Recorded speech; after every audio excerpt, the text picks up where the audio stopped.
Welcome to Games with Ghosties, where I review games in 3 minutes or less, so be sure to follow for more content. Road to Vostok is a hardcore single-player survival game set in a post-apocalyptic border zone between Finland and Russia.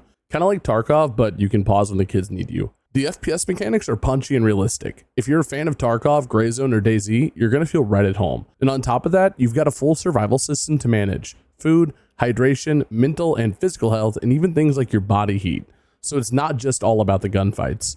Speaking of which, weapon customization is here too, suppressors, scopes, and more, though don't expect things like Tarkov levels of depth. The AI actually puts up a fight, which keeps the combat from feeling stale. While the early bandits may not always prove much of a deterrent, the deeper you push, the nastier it gets. Area 5, your starter zone, has your run-of-the-mill lawless bandits, the border zone brings in corrupt guards, and Vostok itself is controlled by the military, armored vehicles and all.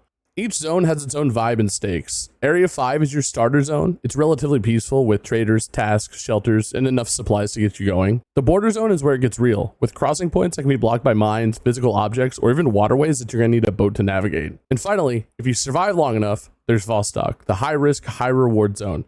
It has the best loot, but the most danger. If you die in Area 5 of the border zone, you only lose what you're carrying. But if you die in Vostok, you lose everything and have to start over. The world is dynamic with a full day and night cycle. The lighting that changes with sun and moon cycles, and weather that can range from clear skies to full thunderstorms. And if you do survive long enough, winter comes, bringing its own set of challenges on top of everything else. If changing seasons aren't your thing though, that's totally fine. There's constant summer or winter modes too. One thing I genuinely love is that looting feels great here. It's physically based, nothing spawns in the same spot twice, and there's hundreds of items per map. And if it looks like something should have loot in it, it does. No more memorizing the same 3 specific containers like other games in the genre. It wouldn't be a Tarkov-like game without traders though, and traders run on a barter system, each specializing in different goods like weapons, meds, tools, and furniture. And if you're a sucker for base building like me, the furniture part got your attention, because shelters are fully customizable. While your shelter is your safe zone, storage, and your save point, it's also your home. You can catalog, move, and rotate anything in it, and pick up new pieces through crafting or trading. And of course, traders do also offer tasks and services that reward rare items and drop hints at the lore if you're into that sort of thing.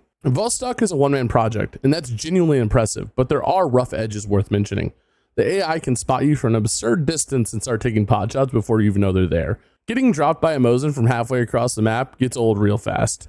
Some guns I found also need work on both damage and accuracy, and the tasks, even by Tarkov standards, can feel repetitive and give you little reason to do them outside of hoarding loot. I'd say that movement could also use some polish. Something as simple as vaulting through windows would go a long way. That said, the foundation is rock solid, and there's also a growing mod scene if that's your thing. Overall, Road to Vostok gets a 7 out of 10 from me, with lots of room to grow. It's available now on Steam for $14.99 until April 21st, or if you're seeing this video after, $19.99.